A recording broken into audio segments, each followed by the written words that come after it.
Hey everyone, welcome back to another exciting episode of Attack on Productions. Today we have a duel from our locals. And joining us for this particular duel today is Jake, who is actually piloting 21. Nick was playing the Vegeta U7 deck, but we don't have Nick today to go over it, so we do have Fluff, who has experience with U7. Alright guys, this is your moment to talk. Alright, here you go. Alright, so here I am again on my own with Android 21.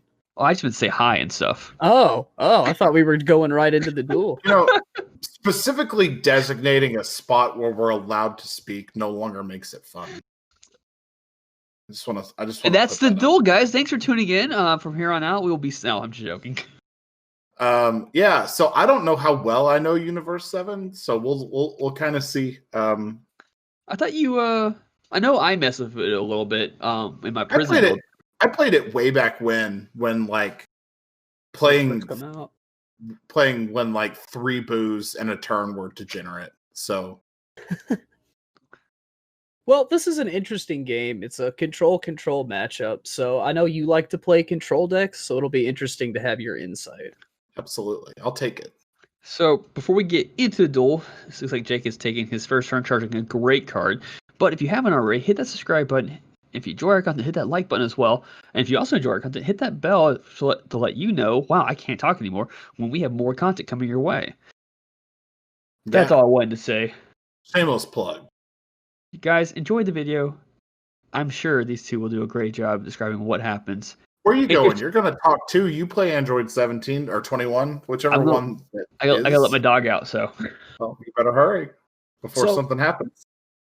Vegeta swings and pecks me for the damage after TOP gets set up, which I'm fine with. I awaken at 6, so I need some kind of pressure from my opponent. Another good charge here. These are cards you definitely want to see in your energy zone when playing 21. And I go ahead and swing to get the draw. This is important. You have to remember to swing every time on your front side because hand size is such a problem in this deck. Yeah, I do remember when Bancroft was testing this. Hand size was definitely the limiter behind this deck. So I'm not sure how similar your build is to what I remember his being. It's pretty close. It's probably 6 or 9 cards off. Okay. And there's one of them. Yeah. Okay. Goku the Unstoppable, I think. Yep, the Ultra Instinct. I don't. Yeah. Okay, that's a decent turn 1. I mean, or turn 2 rather. I mean, yeah. Establish the unison. Get a super combo on the board. It's not safe, but it lets me dig through my deck. Which, although I have one bad omen in my energy area, it's not enough. So I'm going to need more of them. So it looks like Nick is playing Invoker with the Ultimate Box Vegeta? Yeah, it's a really interesting list. It allows him to charge his key pieces in his energy zone where they're relatively safe and pick them up at his leisure. Pick them up as he needs them. I actually do really like that. I like this leader. I think it's an interesting leader. All things considered. I've never messed around with that leader specifically. But U7, I have played. I'm kind of giving Bancroft trouble there. So yeah, another super combo. My hand is pretty awkward if memory serves. And to be fair, this list probably needs tuning. After playing it at a few locals, I haven't done very well with it. And I think there's just too much going on in my current version. There you see one of the Vegeta double strikers. Lets me get to 6 energy. Or 6 life, excuse me. I always feel like that's the problem that I've always seen with a lot of 21 builds is the stuff that it does is really quote unquote neat. But it's almost like it begs you to place different things in the deck that might clunk it out or reduces the cohesiveness around it. I think that's true. But I think in my list, it's especially exaggerated because I tried to cram the Goku Fusion package in there with the counterplays and the 5-drop blue Gogeta with Union Fusion. Interesting. Okay. I think had I focused more on the androids aspect of the deck and just played the Gokus as a counterplay, I would have done a lot better this locals. I do feel like a deck like this will be a lot better come set 11. Because then you won't have to play the kind of awkward, weird phase teenager android build to get the energy ramp, to get the energy control. I think set 11 will be very friendly for that. So I'm just explaining all my triggers here. There's a lot of stuff happening. I'm going to send an energy to the drop, the one I got for free off of Zeno, just to get a little value out of it. Play the 2 androids for free. And then on Nick's turn, I draw a card, and then on Nick's turn, I'll get to restand one of my blue-green energy. Unfortunately, due to my low hand size, there's not much else I want to spend. And I incorrectly passed the turn. Should have kept swinging if I was going to play the androids. Yep, because now he's going to put Invoker Vegeta on board. Well, and not just that. For those of you who aren't familiar with U7, when you flooded the field at that point, I'm not sure if you heard Nick or not. He kind of like chuckled almost. I think the exact quote was, "I'm about to wreck this man's whole career." Yeah, yes, that's exactly what he said. Yep. Which, everyone loves a little smack talk during a friendly game of Dragon Ball. And this together is such a good card. It is. Especially in the Invoker strategy. Like, one thing that I think that a lot of people don't realize is I don't believe that Vegeta requires a U7 leader. I think it's just got Invoker on it. That in and of itself is an incredibly consistent, good control package that could be splashed in a lot of different builds. Yes. Now, I will say, I know why. I'm not sure if you guys do or don't, but I know why Nick chooses this leader over any other U7 leader, and it's because of this purpose right here. Every time he swings, he gets to switch out his energy. So he can freely store things that he needs to store and be able to bring it back later. Did you? Okay. Yeah. It lets him get important pieces back and keep them safe. Like if you were playing against hand control, that'd be a good way to store your cat blows or store your 6-drop Vegetas. Or, gosh, get one of these characters right. Goku's. If you're still not convinced, another way to think about it is in decks like the old Shenron Wish decks that would play World Peace and bring cards back from your drop area, his energy is effectively in his hand. So he's pretty much increased his hand size. That's a pretty ballsy play from me with an Invoker Vegeta on the board. But when you're playing against a counter-heavy deck, sometimes you just have to put your helmet on and push through the counters. So when you go to win the game later, you can. I will say, he did do a misplay. I just double-checked to make sure. That super combo does not have Ignore Energy Exhaust. It should have came in tap, but he did not put it in the rest mode. I didn't catch that either. Although he did have 2 open. Yeah, that's blue, right?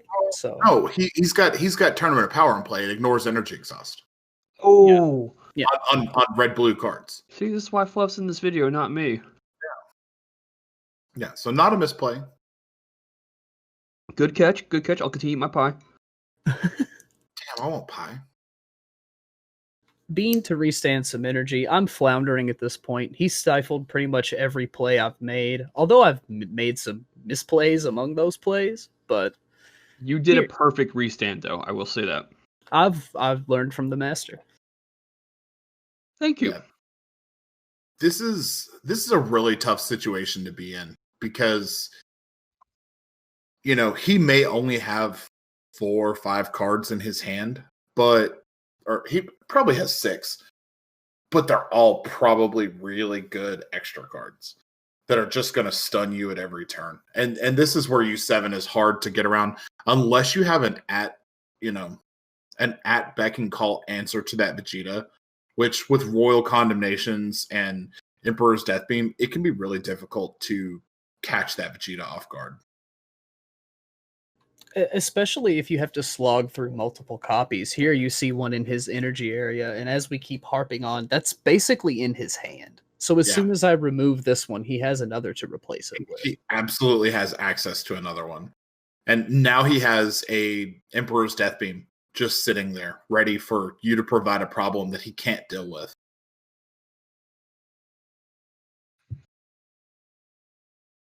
I think this matchup,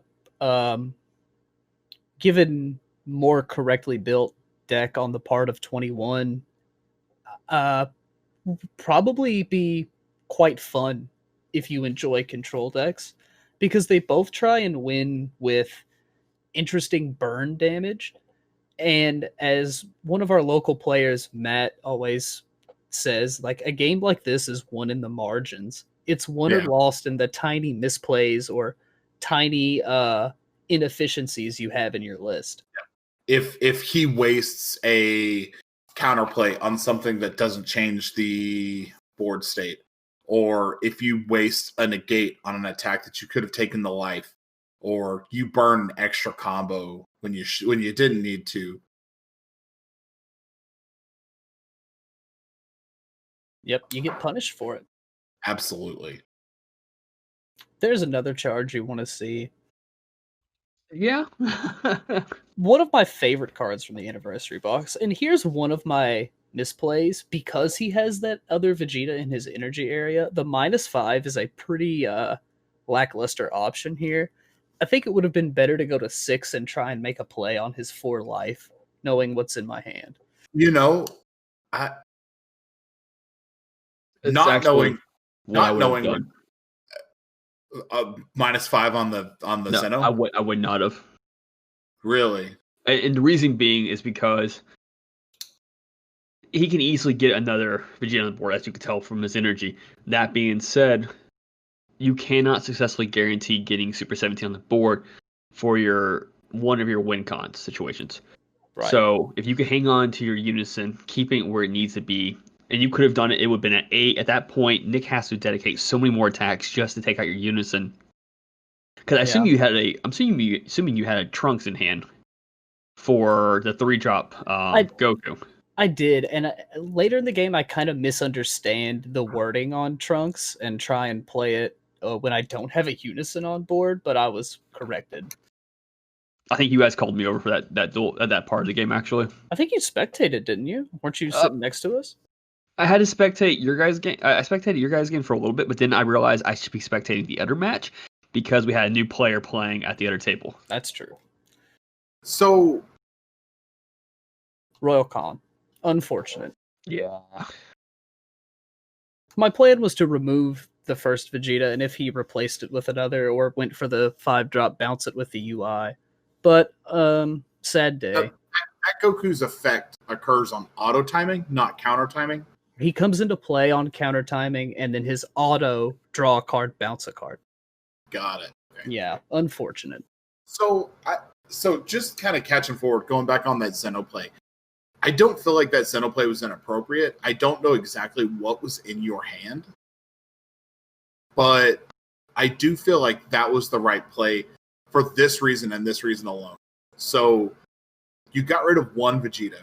He basically had to tap out to survive your Goku counterplay there. So now you've kind of created an opportunity where you now have a small window to make effective plays this turn. I don't know what's in your hand. So that may put a whole damper on the situation. Unfortunately, Fluff, I close this window on my own behind as I try and climb through it, and you'll see as we watch as the game progresses. Got it. So right now, we're talking back and forth, and I'm telling him, when I swing on you, you're going to super combo and bean and restand 2 energy. Watch. And I swing. I know what he's going to do, and watch. He almost doesn't want to do it to prove you wrong, but he's right. Right. Because... So, Bancroft, actually, could you pause right here? Actually, sure. Don't worry about it. Don't worry about it. Don't worry about it. So, basically, I'm ending combo, and he's going to punish, if I remember correctly. See that hand. Yep. What's he doing? Yep, super combo. which you don't get the draw on, unfortunately. Unfortunately. And you didn't have anything in your energy worth cycling? No, unfortunately. I could have cycled the well, the cycle only occurs on your opponent's turn. Unfortunately. Yeah. So well, you'll see with my next play that my sequencing on that turn was completely incorrect. I had, like you said, I had an opportunity to board a battle card while he was tapped out and pressure with that, and then try and end the game with the leader. But now I'm open to another Royal Condemnation. His hand size is small, so even if he has negates, I can probably push through. But I kind of closed the window on myself by not thinking ahead. But you know, at the very least, next turn, he's going to drop a 6-drop. Right. Like, that's probably best case scenario, truthfully. So he topoed you. Chris will take the auto. Did you take the auto? I will, yeah. I'm thinking about what to do about Topo. And here's where I try and play the Trunks, if I remember correctly. Here, take the auto. No, I think you try to play the Trunks on his turn. I'm pretty sure it's right here. Because yeah, maybe you're right. No, here it comes. It's happening. Yeah. See, I'm reading it and I misread it because I'm like, oh, I just discard it. I don't have to pay energy for cards I discard, but it's part of the counterplay. So the fact that you discard it is irrelevant. Yeah. As Bancroft explained to me. But yeah, you didn't have a unison on board. Which is why the -5 comes back to bite me. Yeah. And the reason why I also say that, I think... So for two reasons. Reason one, you would have... unfortunately, you charged a card in rest mode. But you could have used a unison to play another card. You would have had roughly 7 energy. Your unison would have been at 8 markers. I think you have a decent amount of gates still in your hand, don't you? Do you remember? I'm pretty sure I have a dimension magic. Okay. But having units on the board, you could have stopped. I'm not sure if he plays this turn or not. The 6-drop Goku from coming out from play. Oh, yeah. Let's say, is he going to Apex you? No. He does run Apex in this deck. And it's actually in this 3 cards he sees with TOP, if I'm not mistaken.